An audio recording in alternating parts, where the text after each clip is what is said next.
Hello everyone, Shadefyre here, and today I'm doing one more follow-up video for Death Stranding, because I realized that in the two videos I did, to kind of show off the game to people who hadn't played it, I hadn't actually touched on BTs, or Beached Things, which are kind of one of the main enemies of the game, one of the main themes of the story, so it would seem kind of a disservice not to touch on them at all. So we're going to go out, we're going to check out some BTs, and we're going to kill some BTs, and then maybe we're going to get grabbed by a BT. Just to kind of give you an idea of how that all works, and show off some of the later game equipment you get. Because the way the progression in this game works is really...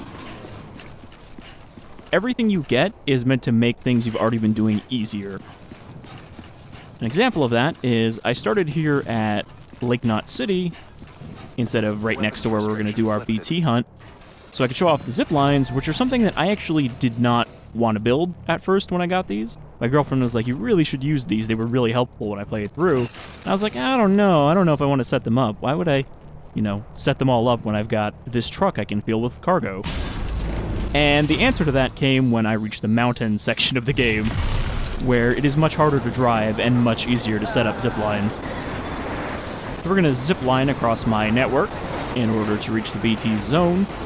Now, it's worth mentioning that not all of these ziplines were built by me, which is why some of them are in kind of awkward places, but the number of structures you can build is limited by your chiral bandwidth, which is something that increases as you level up your ranks and open up more places to the network, but you never have enough to build all the ziplines and structures you need, which is why other players' ziplines will show up, and you kind of integrate yours into those existing ones to save on bandwidth.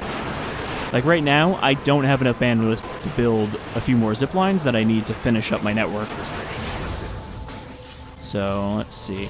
The other problem is I don't have this mapped out perfectly, so I'm not always sure which zipline to go to. Like, I think that one over there is not connected to anything. There's no reason to delete other players, though, because they don't use up your bandwidth.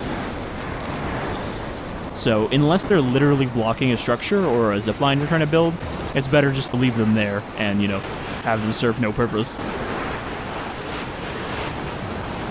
Alright, so we do have a little bit of a ways to go. These ziplines can be built 300 meters apart, or 350 if you upgrade them to level 2. You don't actually have to upgrade every single one. If you upgrade one, all of the other ziplines can reach that one from 350 meters away. But yeah, this is a good way to travel once you unlock it and have enough bandwidth to start connecting up all these hard-to-get-to places, like the guy who lives up on that mountain. It's much easier to deliver stuff to him now that I can just zip up there. However, the downside to ziplines is that you can't actually...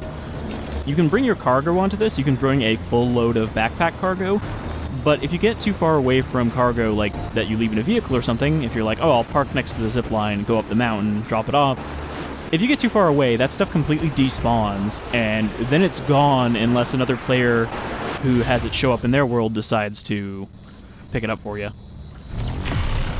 Okay, so we're going over here past the craftsman, because there is a factory over here that always has BTs. Now, BTs will only show up in areas with timefall, but not all timefall areas have BTs. If you see these black strands in the sky, that means there are BTs afoot. Alright, my otter hood has deployed because there's rain. So I brought a few different tools to show off on the BTs, because there are various things to kill them with. Basically, at the start of the game, there's no way to kill BTs, no one knows how to get rid of them, they just have to avoid them. But then it's discovered that Sam's blood, because he is a special boy, he is a repatriate, returned from the Seam, the world of the dead, his blood can kill BTs, or banish them. So they start making weapons out of his blood, starting off with these hematic grenades, and then moving on to, hematic-coated bullets, and anti-BT handgun, which just shoots compressed blood, I'm pretty sure. And even the Bola gun, which is an early thing you get, when you get to level 2, it is infused with Sam's blood, so now it can immobilize BTs. Which I actually haven't used, I didn't know that was the case. Like, someone mentioned that in the game at one point, that you could use blood-infused strands, but I thought that was like a level 3 upgrade. but there is no level 3 BT upgrade. So we're going to go here into the Timefall where they hang out by this old factory and see the different things you can do to deal with BTs.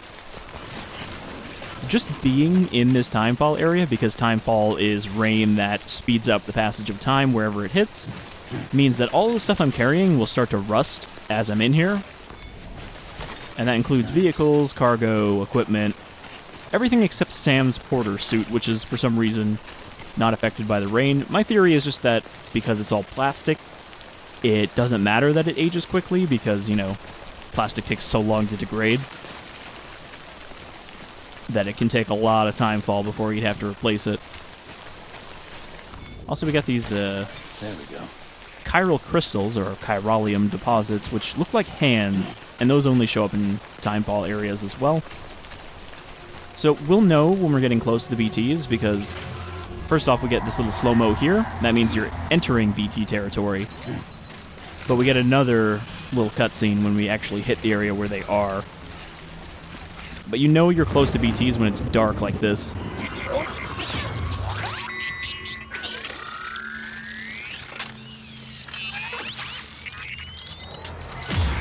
So that cutscene right there indicates that you are now close to BTs, close enough that they can get you. That is the Audra deck, which is basically connected to the BB on my chest, and it is sensing nearby BTs. So it'll point you to the closest one, and the more the hand flicks, the more or less distance you are from the BT. So if you crouch, you can usually see BTs from farther away, so you can see there's one right there. I guess you can't see it in first person. When they're far away, they're hard to see, but when you get close, they tend to solidify. Normal people in this world cannot see BTs at all. They have to be plugged into one of these bridge babies, which are connected to a brain-dead mother through the chiral network. You know, these are unborn children put into artificial little womb containers where they're not supposed to grow or age. Because if they grow or age, the people just throw them away because they're no good as equipment anymore. Alright, so there's a BT. They hunt by sound almost entirely, so you can just walk up to one. They can hear your breathing, so you have to hold your breath when you get close, but they're not great at detecting you. So when you're in the danger zone, the Audra deck will switch to yellow, and that means that you are within range to be detected.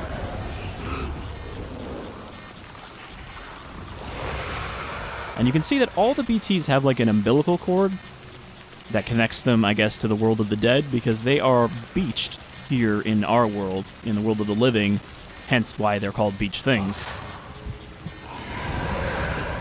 So I'm going to sneak up on this one and I'm going to stealth kill him, which is something you can't do until much later in the game.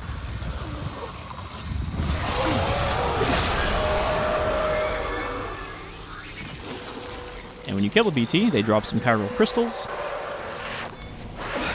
which is, you know, as I mentioned in the previous video, kind of the unobtainium of this world that comes entirely from creatures of the death world. There's another one over there. You don't get that ability to cut their umbilicals until about halfway through the game, I'd say. So that's a fairly late game thing compared to the other stuff. Now there is also a big boy BT over by that building. I don't know if he's still there. I've killed him before, but I'm pretty sure they respawn.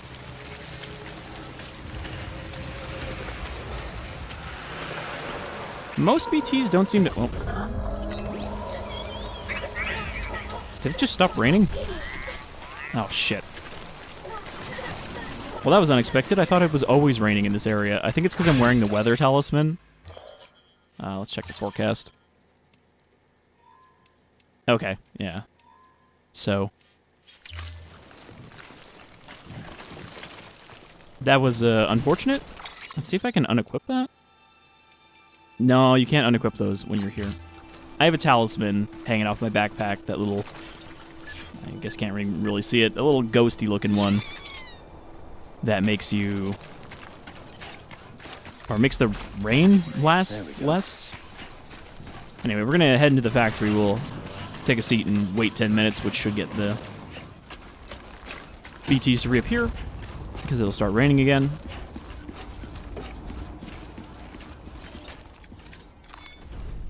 Oh, it was about to drop.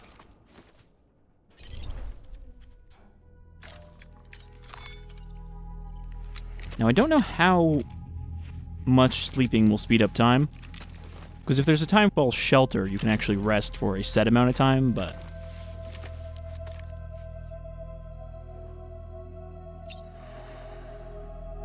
I don't know if this does anything.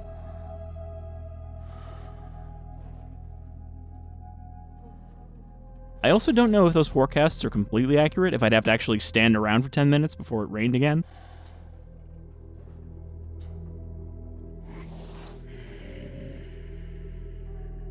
He sleeps very protectively of his BT. Also, that is Johnny Silverhand's arm from Cyberpunk. There's a Cyberpunk crossover with us.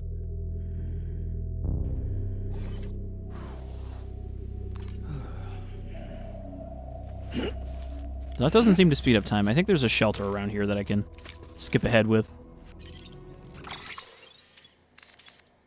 Let's see. Post box. There's a shelter back there, which is next to my zipline.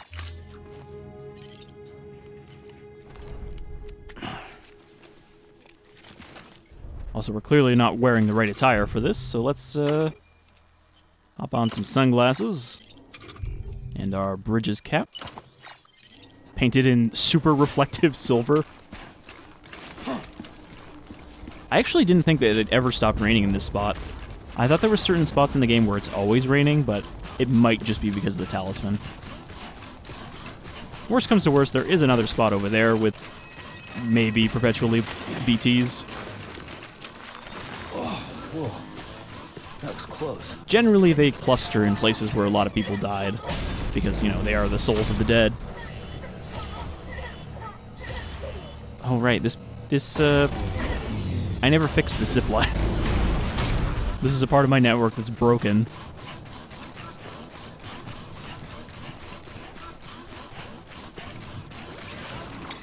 Alright, where's that shelter? Doesn't look like there's a closer one either, so... drag a line from here to Sam, and then we get a helpful line straight to it.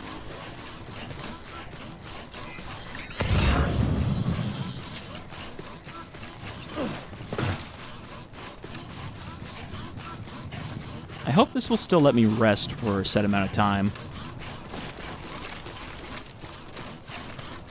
Even if it's not raining over here.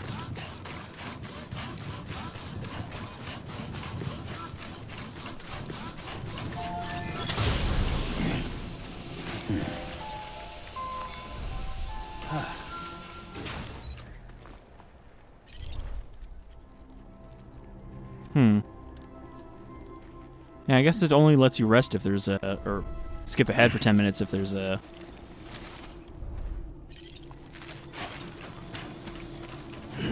timefall shower in the area. Okay, well, we're gonna go over to the other place then. Unfortunate that I screwed that up, but I actually didn't take into account the talisman, because I just got it recently. Alright, well, we're going to go in here and we're just going to show off some of the other tools. I'm going to be a little disappointed if it's not raining over here. In fact, we can check.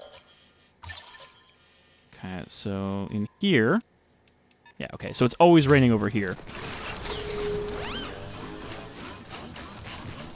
But there is the ruins of what used to be a Knot City up here before it was nuked. I think this one was nuked. One of the cities around here was nuked, and the other one was just blown up because they left a corpse sitting around, hidden, and that went, you know, into BT, and then it blew up, took out the whole city.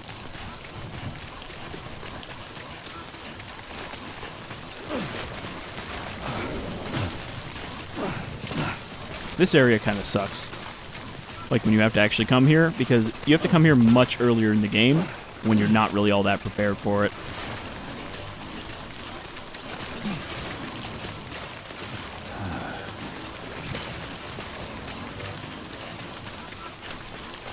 And we should be hitting the BT boundary in a sec. At one point, you actually have to climb on top of that thing, and it is a pain in the ass to navigate. You need a lot of ladders to get up there, as I found out. But there is a collectible up there. And pretty much all the collectibles in this game give you lore. Which, in a game where there's a lot of mysteries, getting more lore is actually a good reward. Alright, so we're in the BT zone.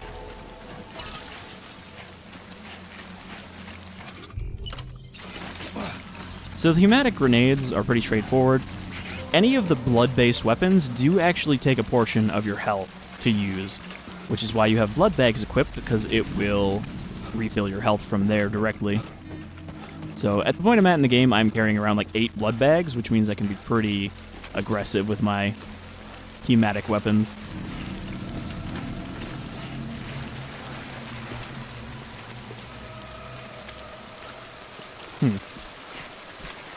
Doesn't seem like there's any BTs in here.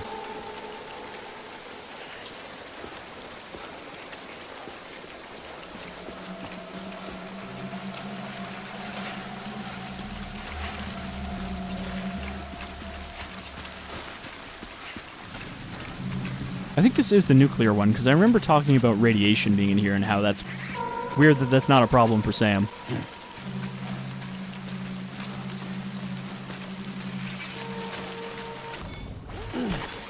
Alright, where's our BT buddies?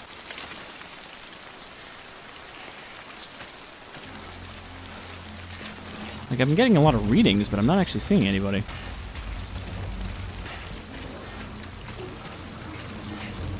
Apparently there's one real close. Yeah, so I'm pretty sure you can't see BTs when you're moving. You have to be walking or standing still to see them. And if you crouch, you can see them from farther away.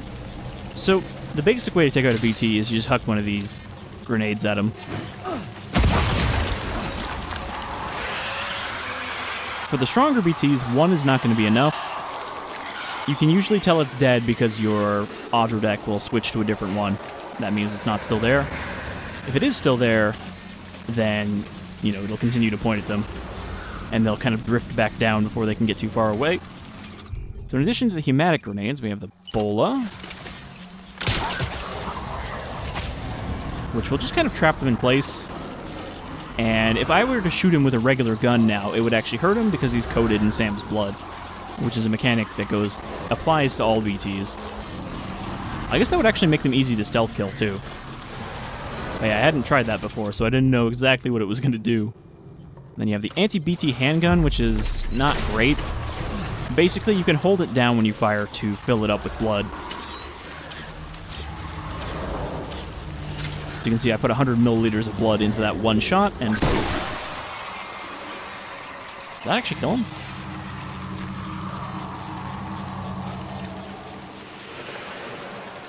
Yeah, I guess it did. When you sever the umbilical, that's how you know they're dead as well, from far away. Okay. So this thing's not as bad as I thought, but it's still not really a great alternative to the grenades. The grenades are the first weapon they give you against BTs, and prove to be the most generally effective. And then we have the lethal assault rifle, loaded with blood bullets. The non-lethal assault rifle also lets you use blood bullets, but I think they're less damaging than the regular blood bullets.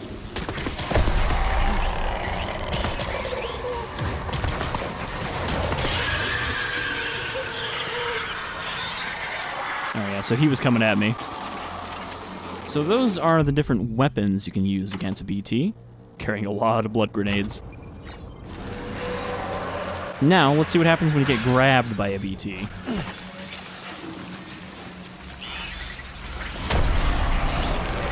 So they detect you, they'll start leaving this tar trail coming towards you.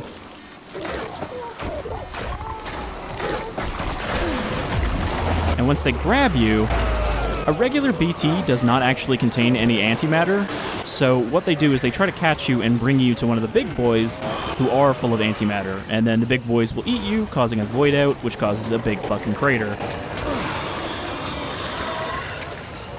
So you can shake these guys off and you just have to walk out of the tar, but if you run out of stamina, they drag you down and they drag you to their big friend, which can happen at any spot where there are BTs. It's not like there's a specific spot. Oh, we got the porpoise. I was expecting the lion. But they drag you to one of these, which are basically like a mini-boss. You do also fight a boss version of them that is stronger, but that's only in the story. Okay, so the porpoise I actually haven't fought as much as the lion.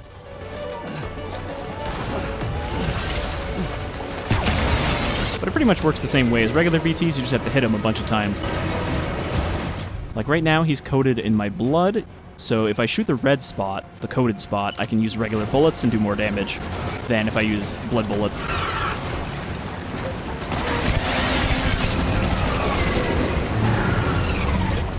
Alright, he's going back under, which means he's going to be coated again.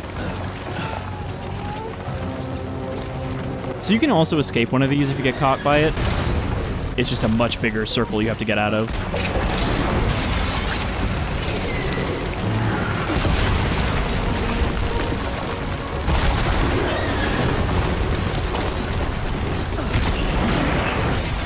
This guy is actually pretty easy. Unless you do something stupid. But if you get killed here, you will get sucked into them and cause a void out, which will blow up the area you're in. Temporarily. It does tend to regenerate.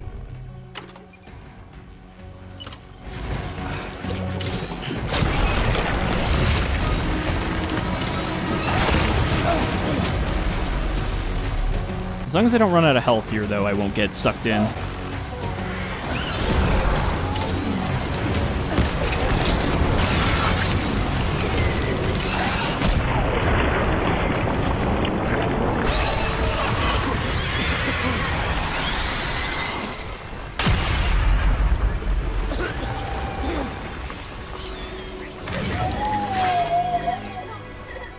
You see the floating crabs in the air? They are also stranded. So when you defeat one of the catcher BTs after being dragged in, you basically clear out the area of BTs for a little while, the rain stops, and you get a bunch of chiral crystals, which is a good way to farm them later on. Because you need a bunch of these for building the road. So that's pretty much the deal with BTs. There are bigger ones, there are some weirder ones, but most of the ones you see are going to be I think they're called gazers, the regular humanoid-looking ones, which come in a couple different shapes. There are even little fetus ones floating around.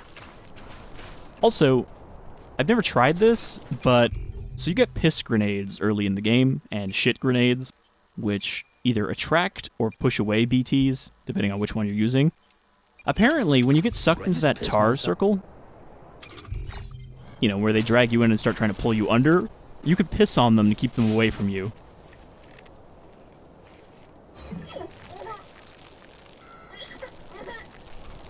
But yeah, you can, you know, write your name if you want. If you piss, it'll create a little piss mushroom that other people can piss on to make it bigger. It's a very Hideo Kojima thing. He's always had a thing for piss. So, I think that'll do it for this little BT follow-up for Death Stranding. Hopefully I've increased some people's interest in the game who wouldn't have played it otherwise, because it is definitely a hard sell at first. But I think there is a very solid game under here that is very much not just Metal Gear Solid, but you walk a lot. Thank you for joining me, and hopefully I'll see you in the future with some more weird stuff. But until then, y'all take care, folks.